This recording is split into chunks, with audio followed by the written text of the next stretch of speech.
Bueno, buenas tardes de nuevo y un poco comentarles que la idea con la que armé esta presentación fue en cierta manera darle alguna continuidad a lo que ya comentaron algunos expositores de la provincia de Córdoba el día de apertura, precisamente el gobernador de la provincia y el ministro de Finanzas, el contador Letore, y también relacionarla con algunas precisiones que realizó el ministro de Gestión Pública, Manuel Calvo. ¿Por qué?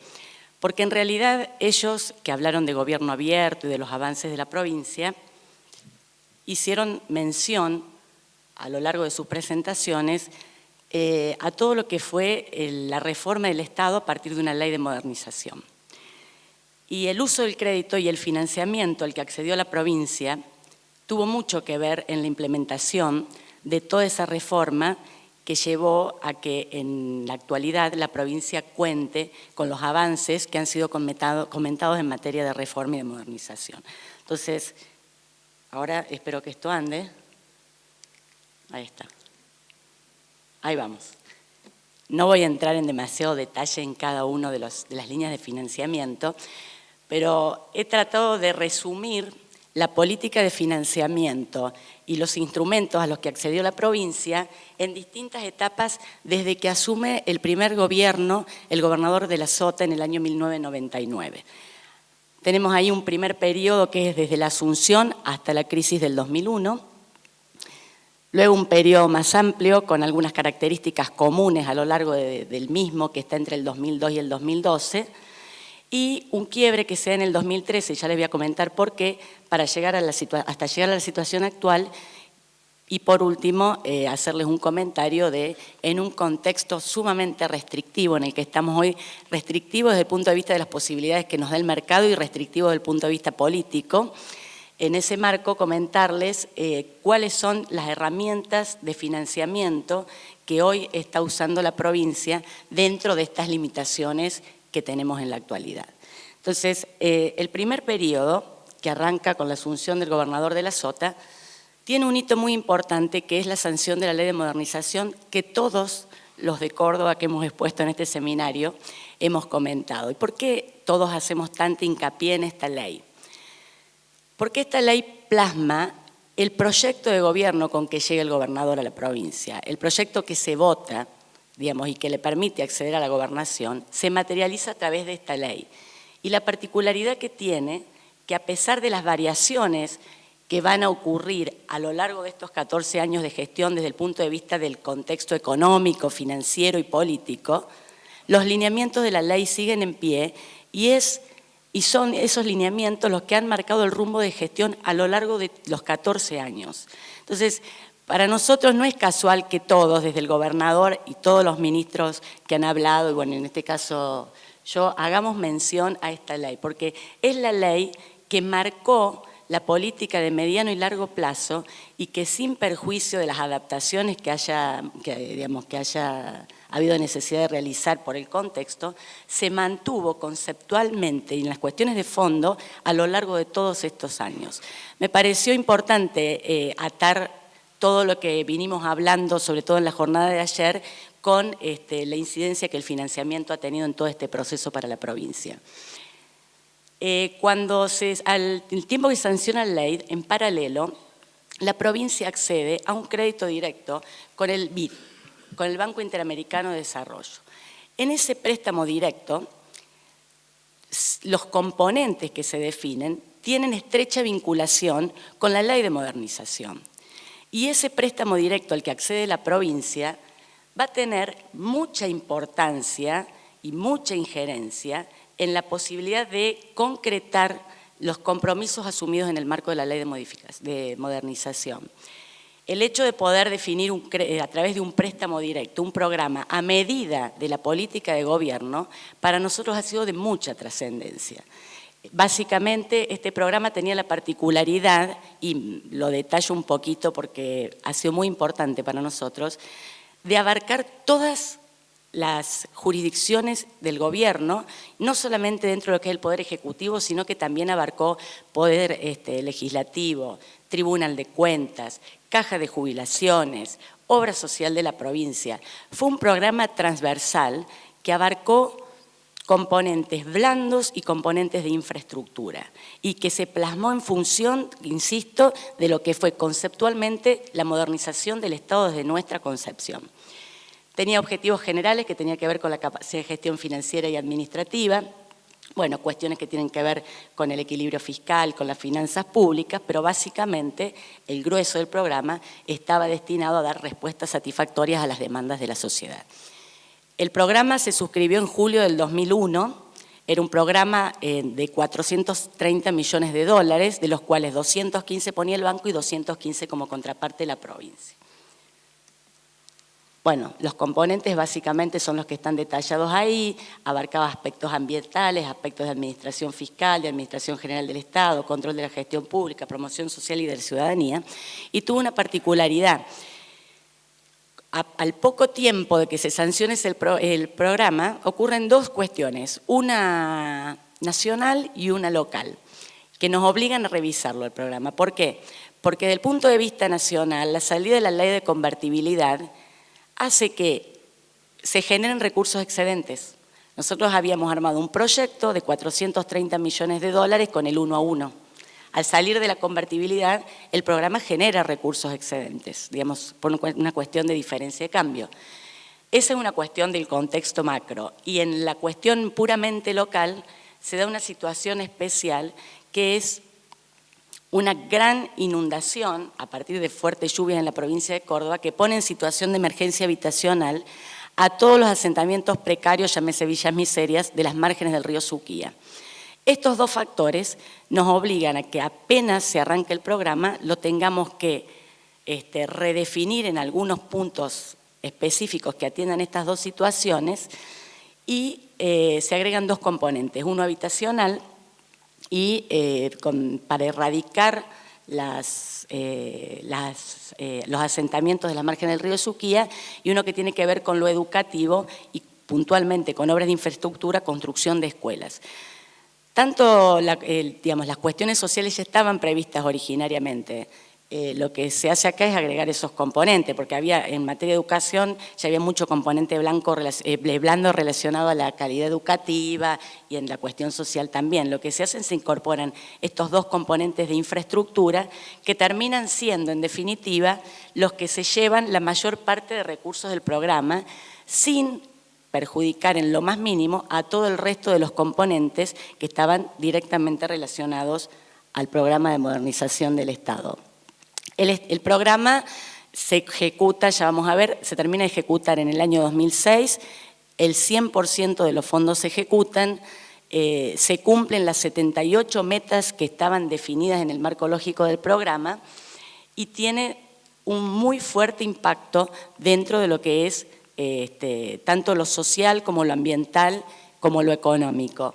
Entre otras cosas, se construyeron más de 12.500 viviendas en programas integrales en donde no solamente se levantaba el asentamiento y se lo trasladaba a un barrio con toda la infraestructura, sino que esto era todo acompañado a través del Ministerio de Desarrollo Social por profesionales que le desarrollaban para esta gente talleres laborales, le enseñaban oficios, se les colocaba escuelas y un montón de cuestiones dentro de estos asentamientos para lograr la reinserción social de toda esta gente que vivía en asentamientos marginales. Realmente fue un programa de muchísimo impacto y que tuvo mucha, pero mucha importancia en ayudarnos en esto que fue concretar los objetivos que nos planteamos en materia de modernización del Estado.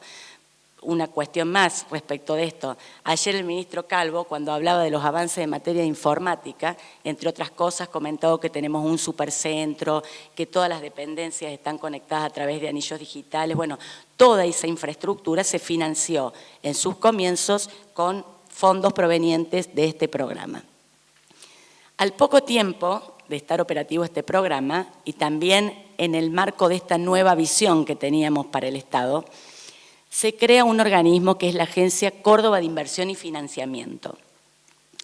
Este organismo, que es una sociedad de economía mixta, pasa a ser la autoridad de aplicación y órgano ejecutor de todos los programas de financiamiento que asume el gobierno de la provincia de Córdoba.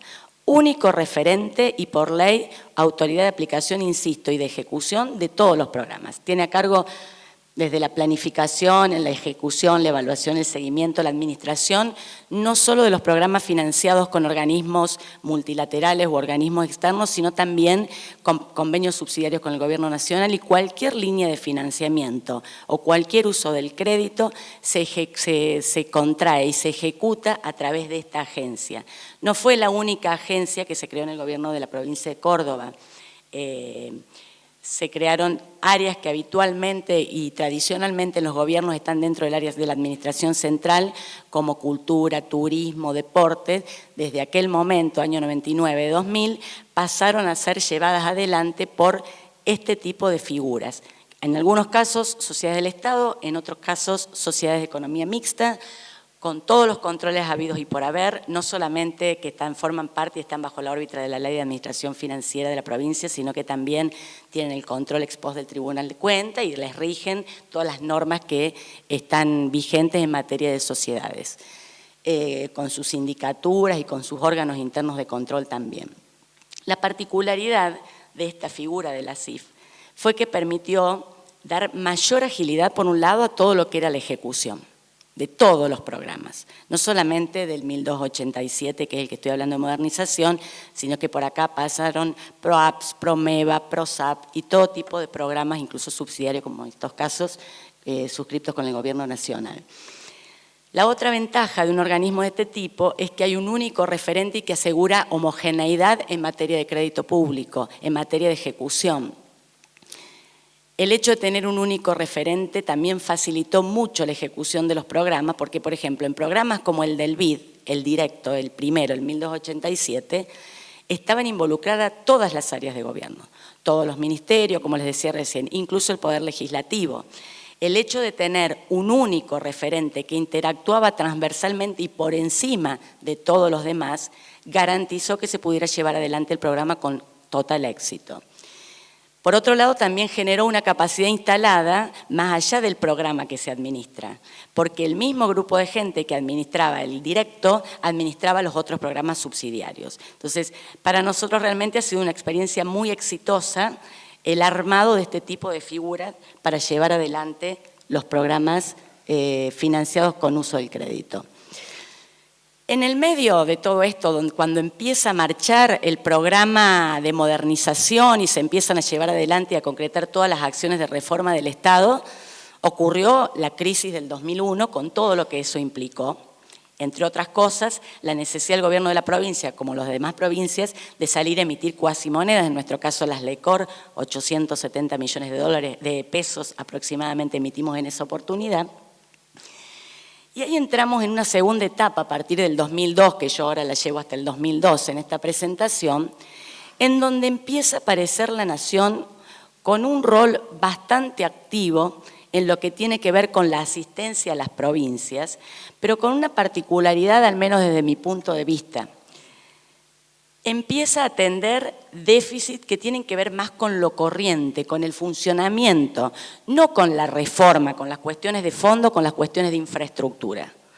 Entonces, aparecen los programas de financiación. Primero tenemos el canje, en el 2002 el canje de deuda. Nosotros entramos básicamente con deudas que teníamos con banca privada, unos 3.000 millones de pesos en ese momento, en donde, bueno, en reemplazo se emiten los BOGAR 2018 y con la particularidad de que si bien permite mejorar los perfiles de deuda de los gobiernos subnacionales, el Estado Nacional pasa a convertirse en el principal acreedor de los gobiernos provinciales. En el mismo periodo arrancan los programas de financiamiento ordenado. Siempre, si nos fijamos los destinos, se da esta situación que digo, cuestiones coyunturales, que terminan siendo como las coyunturas nuestras a veces son coyunturas para siempre, que tienen que ver con la asistencia financiera para no aumentar deuda flotante, la restricción a la emisión de cuasimonedas, mantener acotados los servicios de deuda, pero insisto, no está presente acá no están presentes cuestiones de asistencia para servicios o para infraestructura básica y de largo plazo, que mejoren la realidad económica, productiva, además de un gobierno. Se empiezan a perfilar en esta época lo que tiene que ver con metas, indicadores, requerimiento de información. Bueno, nosotros firmamos todos los programas de financiamiento ordenado, 2002, 2003, 2004.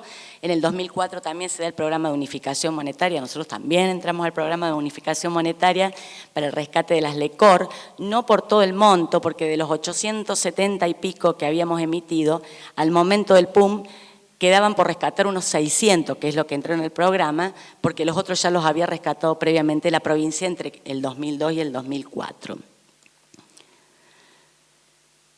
En el medio de ese proceso, otro hito que para mí es importante resaltar, que es la sanción de la Ley de Responsabilidad Fiscal.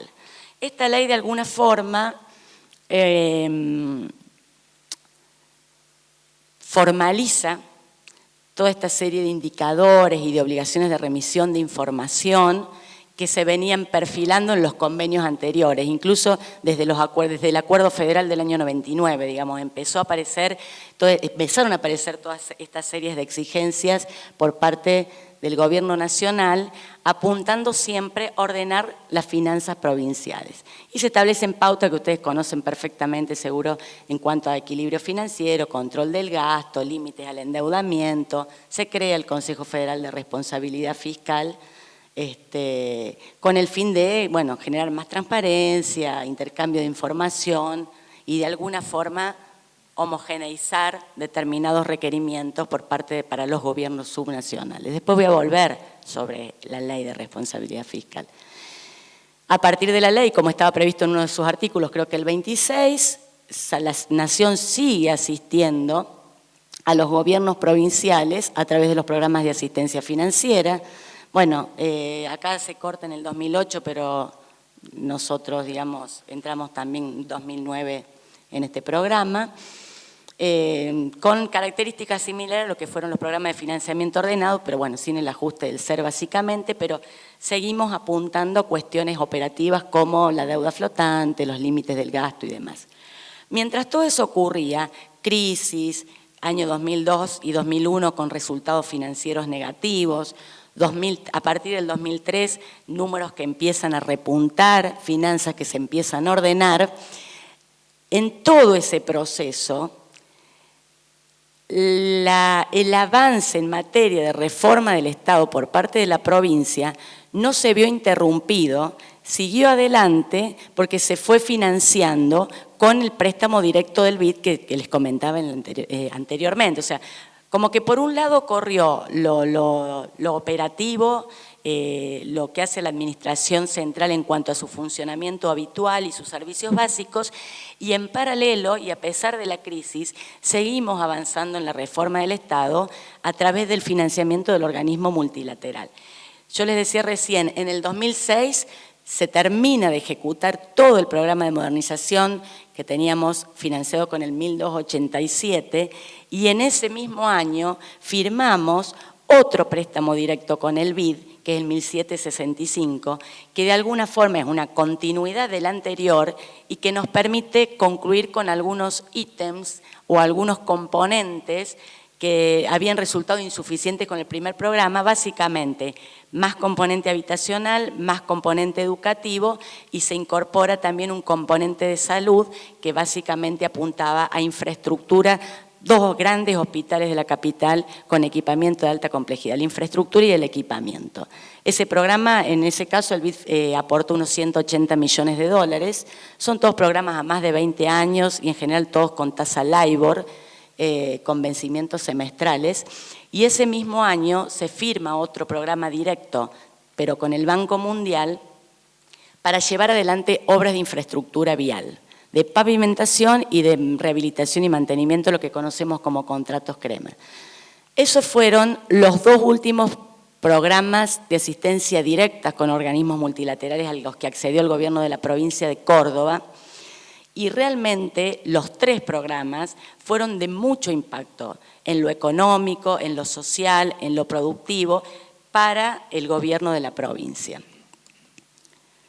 En el 2010 entramos al programa federal de desendeudamiento.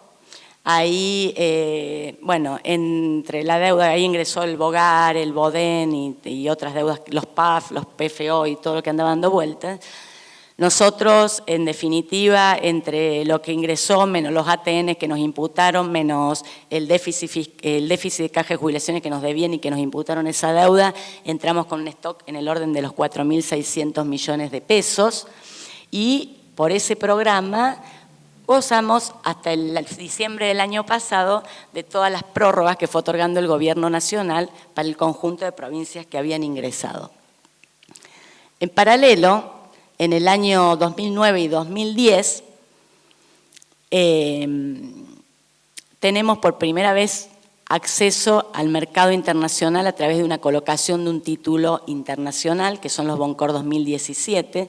Se hace primero en el 2009 una emisión local en dólares de 150 millones de dólares y en el 2010 se hacen dos colocaciones afuera, que entre las dos suman unos 496 millones de dólares, con vencimiento total del capital para el 2017 y a una tasa del 12%, que era una tasa buena para ese contexto, en ese mercado y en esa oportunidad.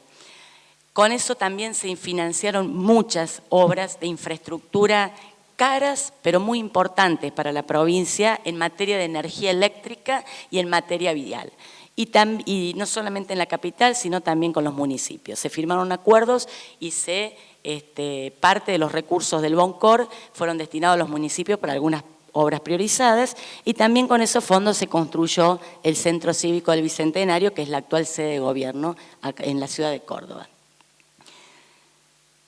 2011 y 2012 colocamos letras, una cuestión bastante modesta, entre el 2011 y 12 de letras solamente 200 millones de pesos, y un bono que fue el Boncor 2013, que fue por 200 millones de dólares en dos series, que se emitió en el 2012 y que se rescató completo en el 2013. Ambas emisiones, las de letras y las de los bonos, las pudimos realizar gracias a una autorización que nos dio Nación en el año 2011 y que la tenemos en un cuadro porque fue la última autorización de financiamiento a la que pudo acceder el gobierno de la provincia de Córdoba.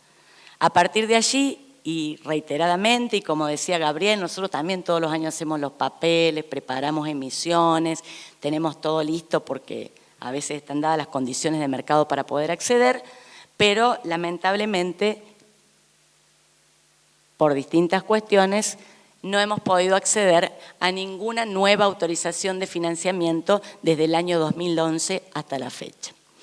Este cuadro, que también lo mostró el Ettore, porque nosotros todo reciclamos, todo compartimos, muestra un poco, en paralelo, qué pasó con los números de la provincia a partir del 2003, época en donde ya estaban en, periodo en el cual, veíamos recién, hubo asistencia nacional en programas más enfocados al ordenamiento de las finanzas.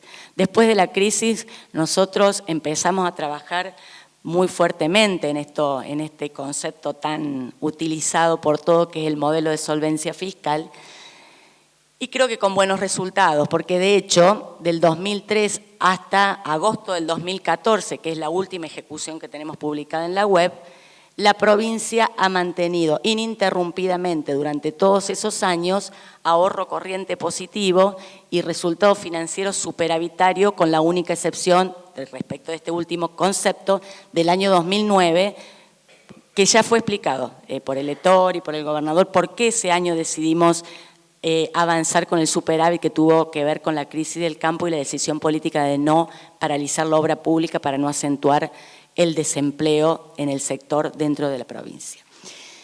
Si uno analiza, no van a ver nada de ahí, porque ni yo, digamos, ni en papel, están muy chiquitos los números, pero les cuento algo. Si uno analiza ahí está el uso del crédito que tomó la Administración Central y el gasto de capital de la Administración Central. No está consolidado todo el gasto de capital y el uso del crédito de la CIF, no está consolidado acá.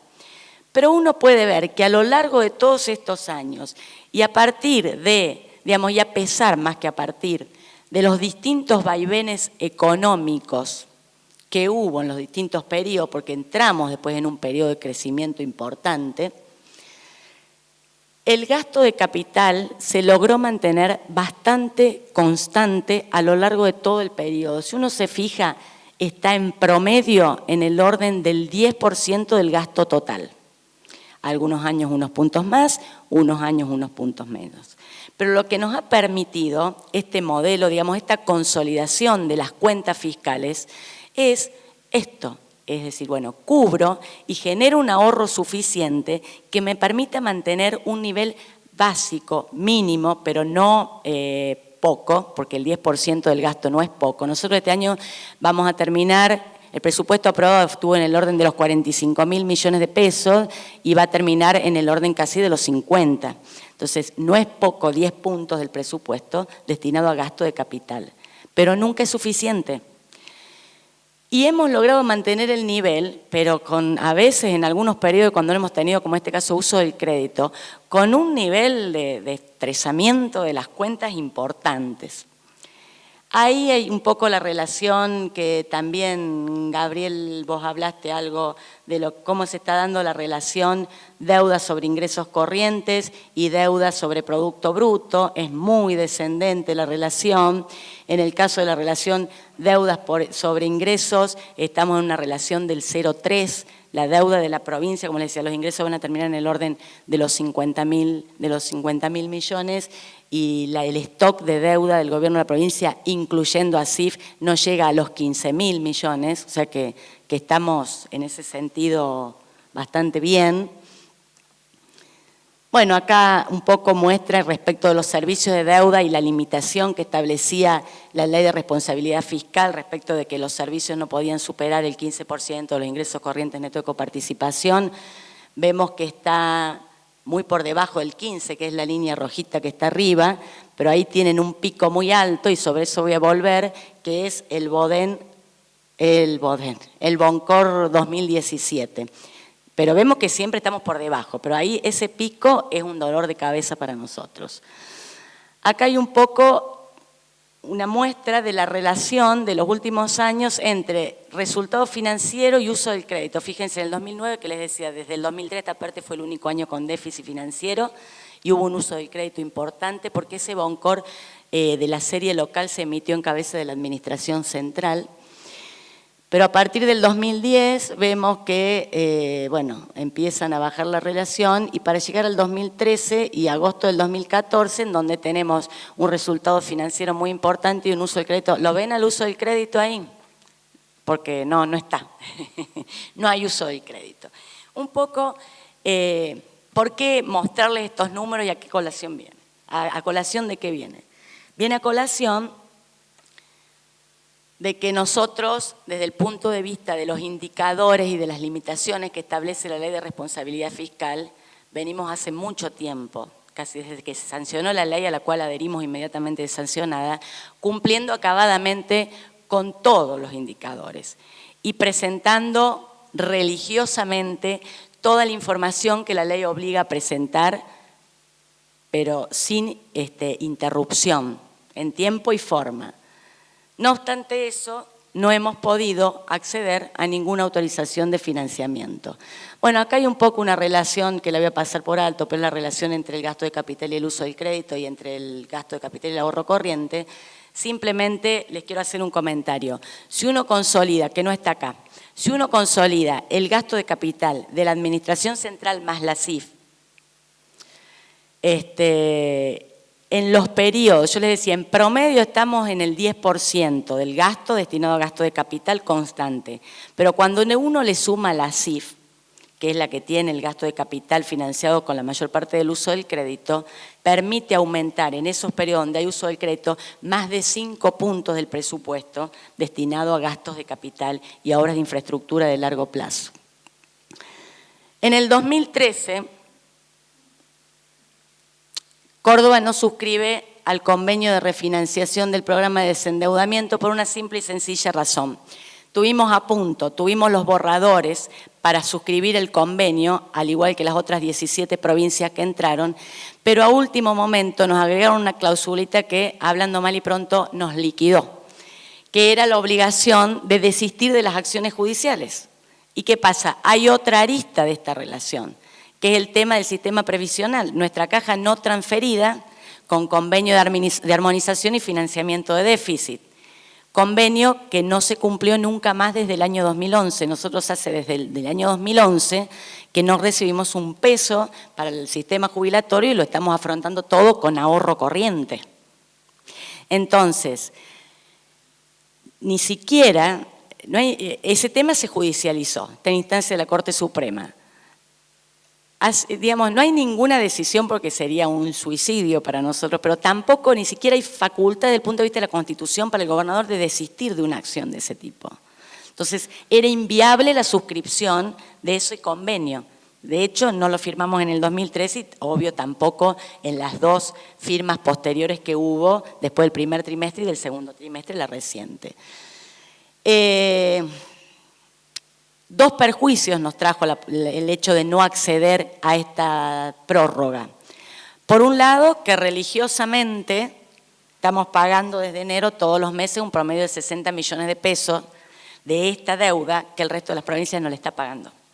Y por otro lado, que nosotros de haber podido suscribir, nos hubiera correspondido en esta distribución de ATNs que se hizo cuando se firmó en diciembre, 750 millones de pesos a los que no pudimos acceder, que nos hubieran bajado el stock de deuda, mejorado el stock y por ende también disminuidos los servicios. O sea, nosotros estamos pagando sobre el monto sin la deducción de ATNs porque los ATNs también estaban circunscriptos a la suscripción del convenio. Antes de comentar la situación actual, les quiero hacer un comentario respecto de la no autorización y el perjuicio que nos generó relacionado a ese pico que vemos de vencimientos para el 2017. En el año 2012 y en el año 2013 había mucha liquidez en el mercado, se podía acceder al mercado internacional en tasas del 4, del 5%, ¿o no? Más o menos esas eran las tasas. Nosotros teníamos autorización legal y todo, digamos, desde el punto de vista del uso del crédito de la legislatura, y todos los instrumentos listos para salir al mercado y poder recomprar esa deuda que tenemos colocada para el 2017 al 12%, bajarle una porción, 7, 8 puntos de tasa de interés, sobre un stock de 500 millones de dólares. Mucho dinero era el que le significaba a la provincia, no solamente de mejorar el perfil de deuda, sino mucho ahorro efectivo de dinero que podríamos haber destinado, que nos dejaría mucho más tranquilo en largo plazo, pero también un excedente de fondos que uno podría volcar a la infraestructura. La no autorización de ese endeudamiento que se tramitó ante el Gobierno Nacional nos generó sinceramente, digamos, nos hizo desperdiciar una oportunidad sumamente importante para el mejoramiento de las finanzas públicas en esa oportunidad. Hoy ya el mercado es otro, la realidad es otra, bueno, todo lo que sabemos que está ocurriendo, el atraso cambiario, la inflación, la caída de las variables macro, ha subido el costo del endeudamiento a tasas que no lo hacen atractivo, sé que hoy no está en planes en este contexto, en esta situación actual, acceder a este uso del crédito. En ese marco de restricción, digamos, no tenemos un mercado favorable y tampoco tenemos autorizaciones que nos permitan trascender del ejercicio. Hemos tenido que agudizar el ingenio como para tener herramientas que nos permitan no resentir las finanzas, sobre todo desde el punto de vista de lo financiero, si se sigue dando este estancamiento, caída de la actividad que pueda ser, digamos, que pueda impactar fuertemente sobre los recursos de la provincia. Entonces, en el marco de esa inventiva, hoy estamos trabajando, ¿cómo estamos de tiempo, Gonzalo? ¿Bien? Dos herramientas hemos tenido, todo muy casero, porque es todo muy local. Nosotros tenemos que generar herramientas que no requieran autorizaciones fuera de la provincia. Entonces, en ese marco hemos reflotado una vieja herramienta que nos dio mucho resultado desde el 2002, durante varios, no me acuerdo hasta cuándo, pero 2008 por lo menos la estuvimos usando, que son los documentos de cancelación de obligaciones fiscales, que los conocemos como DOCOF, le pusimos 2 para diferenciarlos de la emisión anterior, y otra operatoria que diseñamos con el Banco de la Provincia de descuento de certificados, de certificados y de facturas a proveedores y contratistas del Estado.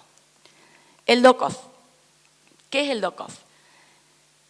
Está creado por un decreto y luego reglamentado y cada serie creada por resoluciones del Ministro de Finanzas de la provincia. Más allá de lo que dice acá la presentación, les cuento lo más didácticamente que pueda de qué se trata. Estos documentos, el destino de estos documentos es cancelar deudas con los acreedores de la provincia, básicamente son instrumentos destinados a proveedores. El límite hasta el cual se pueden emitir estos documentos tiene que ver con las acreencias tributarias y no tributarias, vencidas al 31 de diciembre del 2012 y que no estén cobradas en este momento. O sea, Rentas tuvo que emitir ahora, ¿cuál es la deuda que tengo que venció antes de diciembre del 2012 y que está impaga hoy?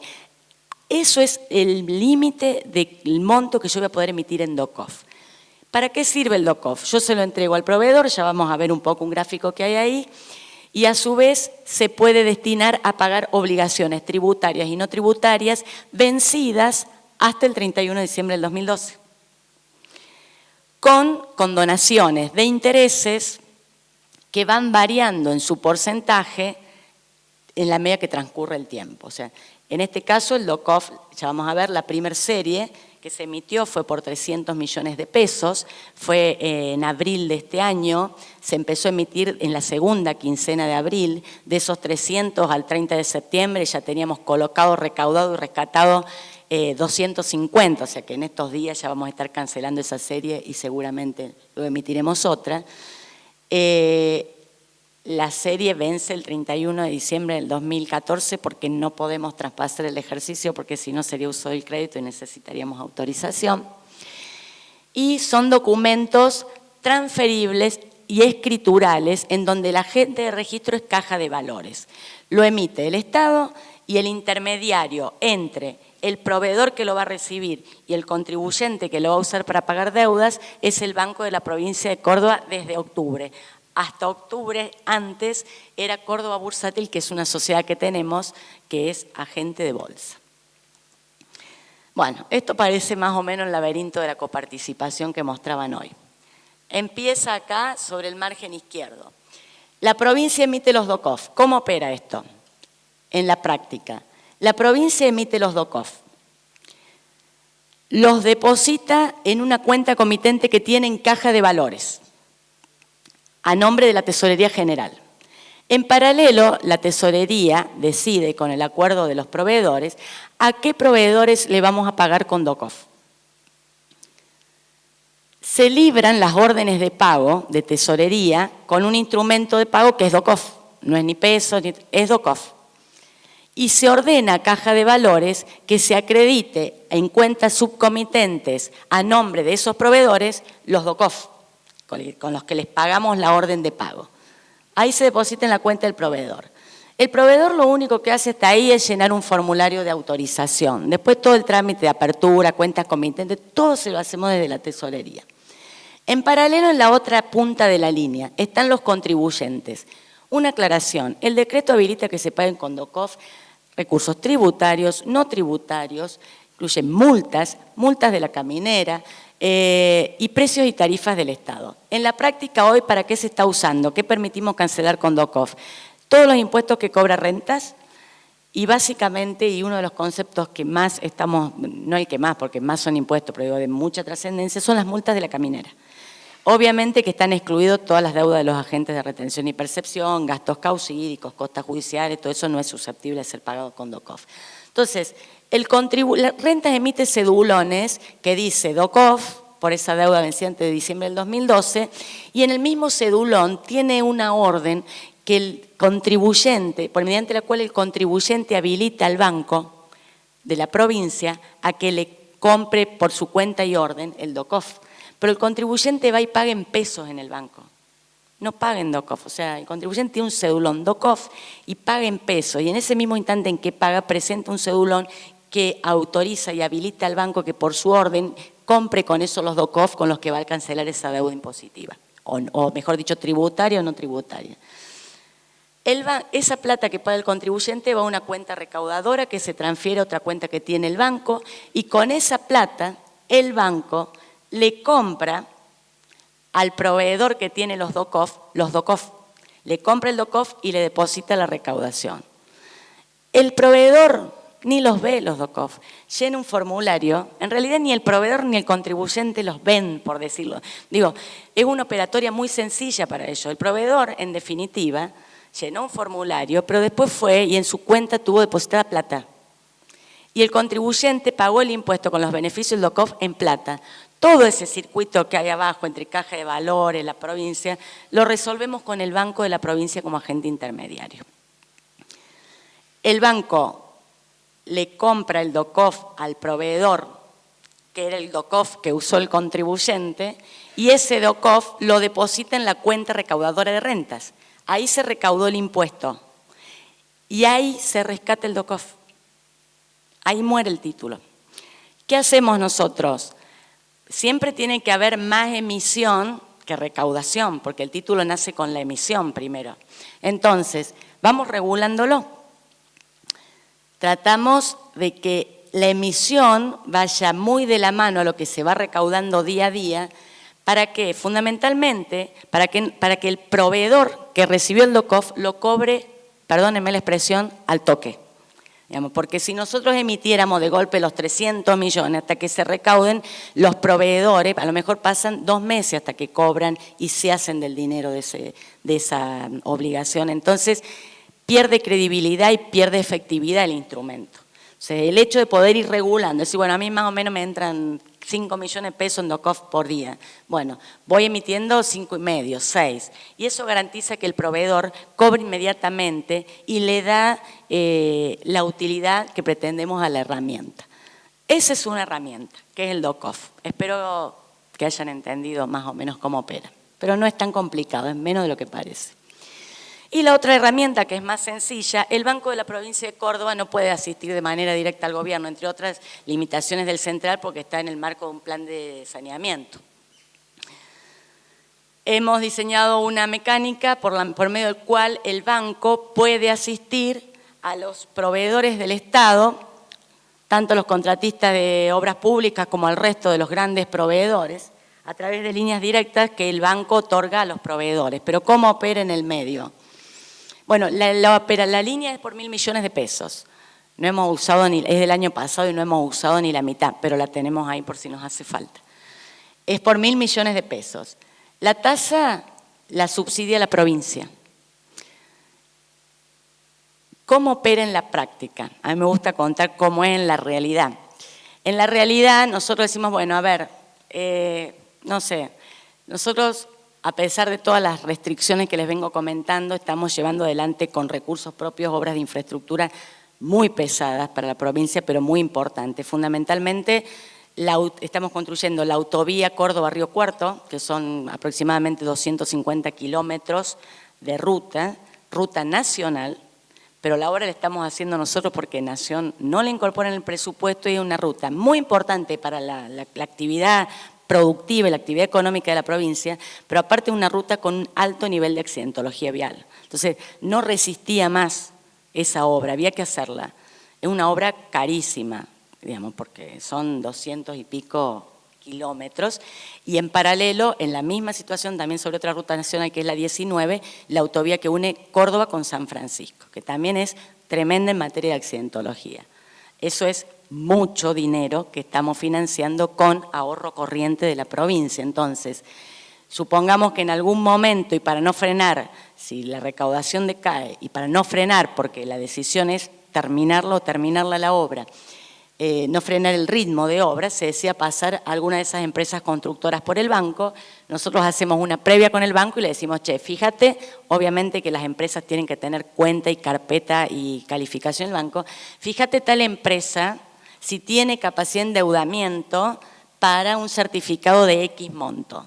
El banco confirma, se le informa a la empresa que se le va a pagar por operatoria banco, va a la empresa, hace una línea de crédito como, bueno, cualquier línea privada. El banco le entrega a la empresa constructora, en este caso del ejemplo, el monto, y en garantía la empresa constructora le cede al banco el certificado, la orden de pago, y el banco notifica esa cesión a la tesorería. Entonces, lo que hace la tesorería es cambiar el titular de esa deuda flotante. Una orden de pago que estaba a favor de tal empresa, ahora pasa a estar a favor del banco. La línea tiene vencimientos distintos de acuerdo a qué tipo de proveedor. Para el caso de la constructora, la operatoria que libera el banco es a 36 meses con 3 de gracia. Está al revés ahí en el cuadro, en el gráfico. Y en el caso de los proveedores, con amortizaciones mensuales en el caso de constructora. En el caso de proveedores, la financiación es a 1 año, pero con amortización o cancelación al año, o sea, al vencimiento. ¿Qué hacemos en tesorería? Se va llevando un registro con el banco de cómo van a ir venciendo cada uno de esos certificados o de esa factura, y en la medida que opera el vencimiento, esa factura que está cedida al banco se va librando con pagos a cuenta idénticos al monto de la cuota que va venciendo. Y por otro lado, vamos cancelando los intereses que devenga la operatoria directamente de la cuenta de ejecución de presupuesto. Eso es todo, es lo que hay, dirían algunos. Digamos, son como alternativas de financiamiento, como para decir, bueno, tenemos algo a mano, si se complica la cosa, por suerte, digamos, estamos llegando a final de año, cumpliendo en tiempo y forma con los sueldos, sin parar los ritmos de obra. Este modelo que hemos podido consolidar a lo largo de estos años nos ha permitido que en estos momentos de mayor depresión económica podamos seguir prestando los servicios que el Estado tiene que prestar y demás sin perjudicar o sin desmedro de la obra pública, pero por las dudas que la cosa se complique un poquito, nunca está mal tener alguna herramienta que ayude a descomprimir, o sea, que ayude a no resentir sobre todo la prestación de servicios a la que estamos obligados como Estado. Básicamente esas son las dos cosas y por último, para cerrar, 2 reflexiones. Una, como decía uno de los expositores los primeros días y hoy se ha vuelto a repetir, no es mala palabra hacer uso del endeudamiento cuando están dadas las condiciones. Estoy convencida de que si uno tiene dadas las condiciones en cuanto a los números acomodados, capacidad de pago, las obras de infraestructura, es lógico que se financien con uso del crédito. O sea, el esfuerzo y, como decía antes, el estrés que le metemos a las cuentas para no resentir la obra pública es descomunal. Y cuando la cosa se pone muy complicada, definitivamente se termina resintiendo. Entonces, poder, cuando las condiciones de mercado están dadas, acceder al uso del crédito para financiar obras de largo plazo, creo que es una práctica sana, en la medida de la razonabilidad. Esa es una reflexión. Y la otra reflexión tiene que ver con el uso que se hace de algunos instrumentos que conceptualmente son buenos y que se terminan desvirtuando. Y esto viene a razón de la Ley de Responsabilidad Fiscal. Más allá de que seguramente hoy hablábamos un poco, es una ley perfeccionable, uno puede discutir, podría haber sido mejor, peor, no está bueno poner a todos los mismos indicadores, pero son leyes que ayudan a ordenar, de alguna forma nivelan para arriba, el hecho de que obligue a remitir información, a generar la información y publicarla es una práctica sana. Yo creo que conceptualmente, más allá de que es perfeccionable, como instrumento fue bueno. Ahora, se desvirtúa en la práctica por el uso y el manejo que se hizo a partir de esa ley. Son cosas que hay que repensar. Sinceramente, yo creo que por ahí deberíamos generar algunas instancias de diálogo y en algún punto llegar a un grado de madurez en las relaciones políticas que no nos lleven a estas instancias de tener que replantearnos por ahí iniciativas buenas que terminan siendo perjudiciales nada más que por una cuestión de manejo, porque en definitiva los que se perjudican no es ni un presidente, ni un gobernador, ni un ministro, se perjudican a los ciudadanos, porque en definitiva lo que hacemos es privarlos por ahí de mejores condiciones que son las que se merecen. Bueno, nada más, eso es todo. Hola, bueno, muchas gracias, muy buenas presentaciones, muy interesantes. Yo quisiera tomar y reflexionar y consultarles un poco respecto a, pensando si se va a replantear el esquema de reparto de recursos y viendo, bueno, todas las dificultades que hay en el financiamiento provincial, ¿no? Un tema que no se tocó, me parece, si bien, digamos, en la exposición referida, digamos, a la reforma de la coparticipación se planteó, digamos, incluir todos los impuestos, es en qué medida, digamos, una reflexión, una reforma en ese sentido va a generar un desfinanciamiento en la nación, ¿no? O sea, pasar de una situación como la actual a una situación de 100%, de incluir todo en la masa coparticipable, va a generar, digamos, un desfinanciamiento muy importante, y considerando, digamos, los gastos que tiene Nación en programas no nacionales que se terminan ejecutando en las provincias, ¿no? En ese sentido, quería preguntarle, bueno, a Gabriel, quizá, digamos, me gustaría preguntar, escuchar tu opinión respecto a cómo ves vos, digamos, si eventualmente, o sea, es algo muy difícil, ¿no? El tema de la reforma de la coparticipación no se viene planteando ya hace muchos años, pero suponiendo que no estamos hablando de reformar la coparticipación, sino de pensar en un esquema alternativo o incluyendo algún fondo nuevo, digamos, en el reparto, ¿cómo ves vos este tema del financiamiento nacional y los gastos nacionales en las provincias? Bueno, ya claramente la cuestión de la coparticipación por ahí no era el centro del tema, pero inmediatamente se generó un debate interno acá con Silvina, yo firmo, yo no, digamos, y ese es el gran problema que tiene el debate de la coparticipación en Argentina. Alguien tiene que perder, yo no veo a ninguna otra provincia, no sería lógico que ninguna otra provincia ceda los puntos, con lo cual debiera ser el gobierno nacional, pero también hay que atender la situación donde el gobierno nacional está financiando programas nacionales con impacto en todo el territorio, y por otro lado, la idea de un país federal es que es el gobierno central el que tiene la oportunidad de igualar las condiciones en todo el territorio. Por supuesto que la institución de un fondo o un fondo adicional, por supuesto que la veo bien, en la medida, digamos, que se genere, digamos, un poquito un igualamiento, ¿no? En el caso de la provincia de Buenos Aires es muy claro. El caso del Fondo Sojero a la provincia de Buenos Aires le ha venido muy bien, porque es, digamos, por la participación con la cual se distribuye, ahí no estamos perdiendo participación. Creo que sería un mecanismo de ese tipo, podría llegar a funcionar donde no signifique una pérdida fiscal muy grande para el gobierno central, no signifique pérdida para el resto de las provincias, con lo cual, digo, esa quizás sea lo tiro como idea, como una idea, un inicio de la solución al problema. De todas maneras, por lo que hemos visto, estamos todas las provincias haciendo más o menos lo mismo. Tenemos una situación fiscal bastante parecida, en el sentido que, como decía Silvina, no nos sobra nada, pero estamos, digamos, incluso las que estábamos más comprometidas, hemos logrado torcer esa situación. Así que, digo, lo vería bien, ¿sí? Lo vería bien.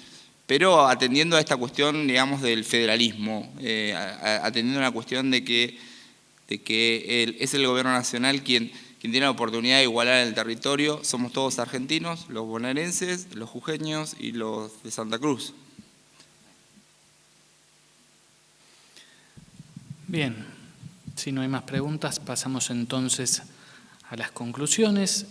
En primer lugar, les quiero agradecer a los tres expositores que han sido muy claros, y completando un poco lo que yo les planteaba al principio, decíamos las provincias no pueden claramente tener política monetaria, no pueden tener política cambiaria. Eso lleva a una centralidad de la política fiscal. Al mismo tiempo, tienen como proveedoras de bienes y servicios finales un gasto que es muy rígido a la baja. Cualquier provincia argentina tiene la mayor parte de su gasto público orientado a educación, salud y seguridad a través de la policía. Es decir, la estructura general del gasto hace que ante una situación de caída de una fase recesiva en el ciclo económico, la posibilidad de ajustar por el lado del gasto, como bien se planteó durante el panel, sea automáticamente descartada.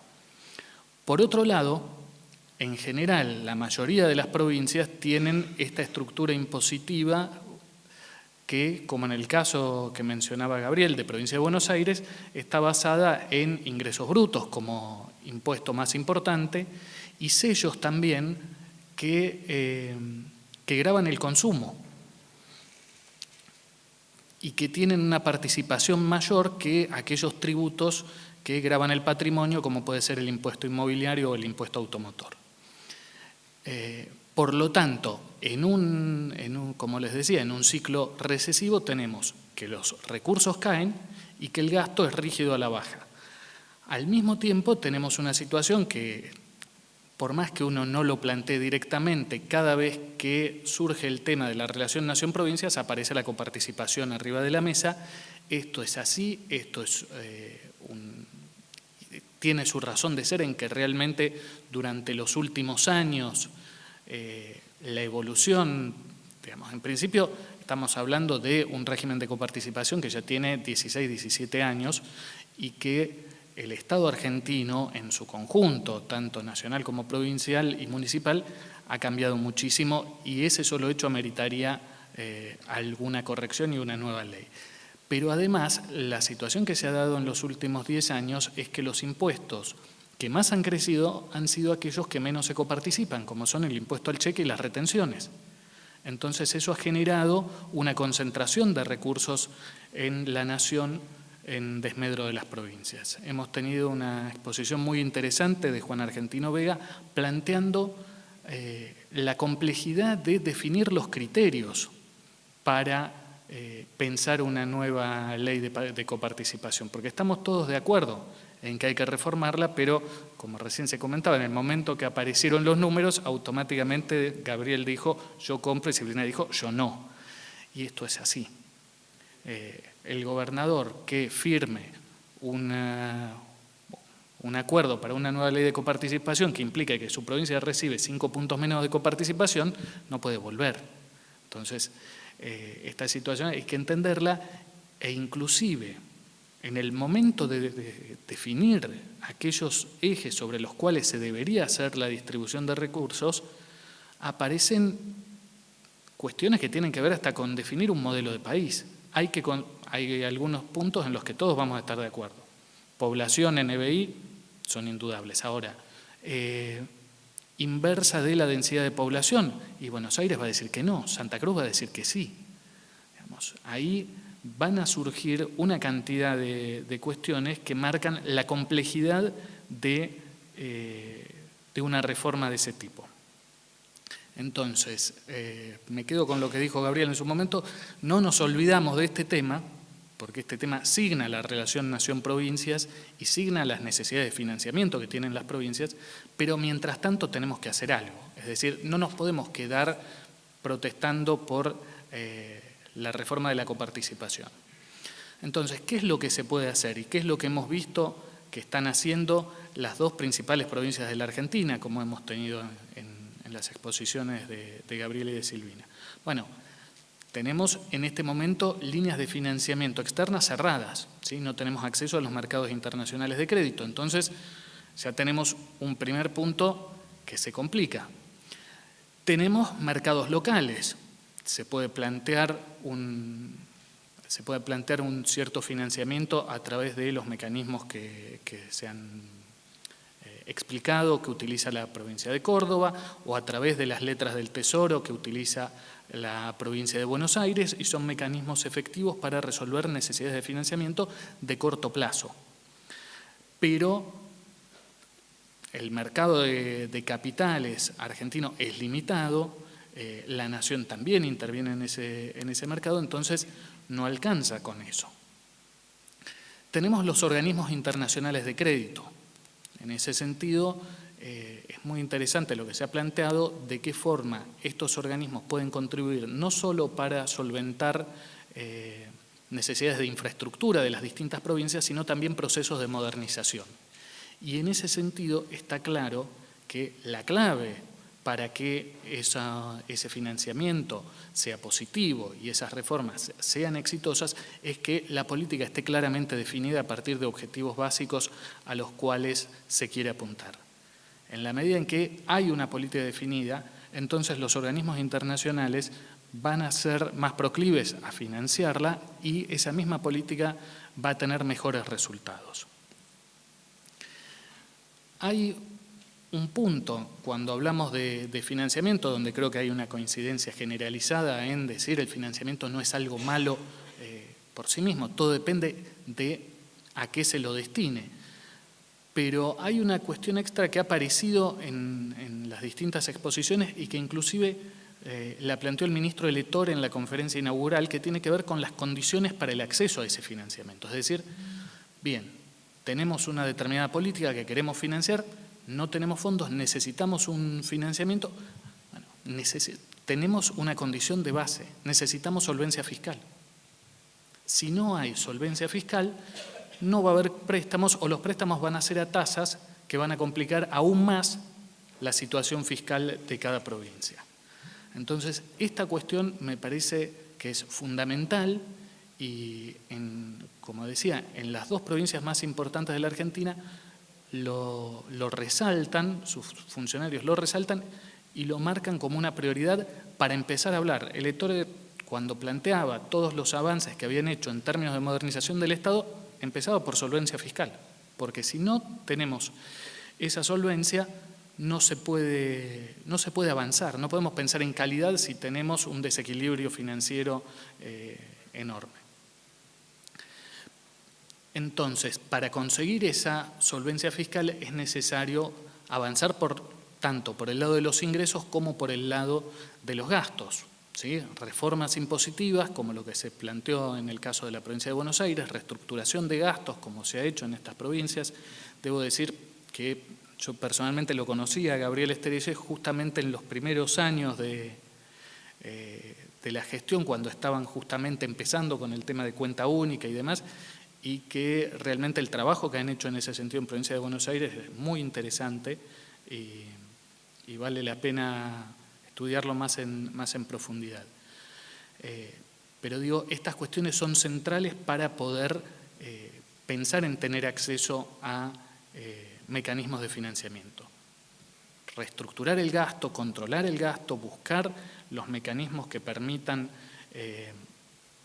que los organismos internacionales o, llegado el caso, una vez que se abran los mercados externos, inversores internacionales estén dispuestos a invertir en provincias argentinas, tiene como condición necesaria un escenario de sustentabilidad fiscal a lo largo del tiempo. En ese sentido también las experiencias, relacionando un poco con lo que hemos visto a lo largo de estos días, la experiencia de Córdoba en cuanto a un gobierno abierto, un gobierno que pone la información a disposición de los ciudadanos y de todo aquel que quiera evaluar cuál es la situación de la provincia, me parece que contribuye justamente a generar un escenario proclive para que se puedan conseguir estos mecanismos de financiamiento. Y por último, quería quedarme con una cuestión que mencionó Juan Vega en cuanto a la importancia de incorporar incentivos fiscales y que mencionó también Silvina Rivero en cuanto a la importancia de la ley de responsabilidad fiscal y que tiene que ver con el establecer reglas macrofiscales, donde creo que es necesario, por esta centralidad de la política fiscal que tienen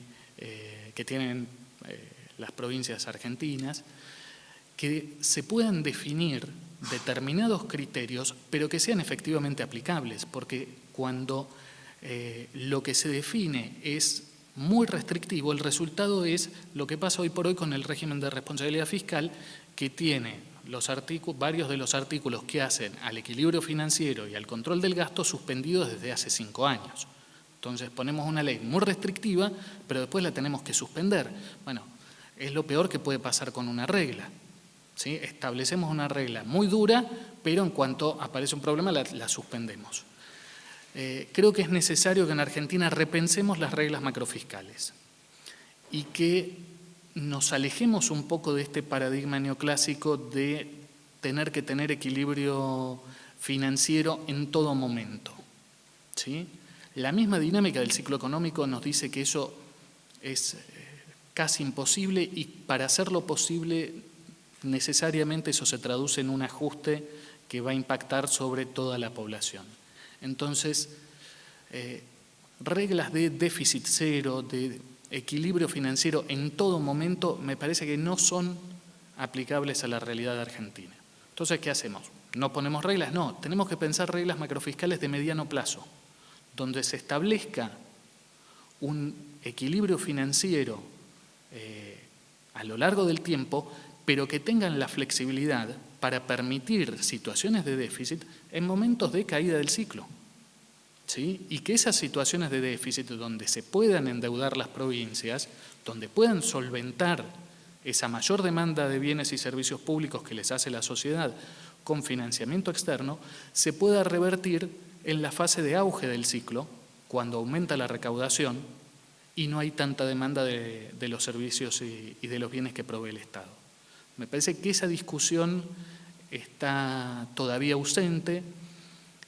Creo que hay varias experiencias a nivel internacional que son muy interesantes para evaluar en ese sentido, desde Noruega hasta Chile con el balance estructural, y que sería interesante que como parte de estas políticas de largo plazo que tenemos que empezar a discutir en la Argentina, que repensemos las reglas macrofiscales que estamos teniendo en las provincias y que les demos la necesaria flexibilidad como para que puedan cumplirse sin por ello dejar de funcionar como incentivos para que las cuentas fiscales vayan mejorando.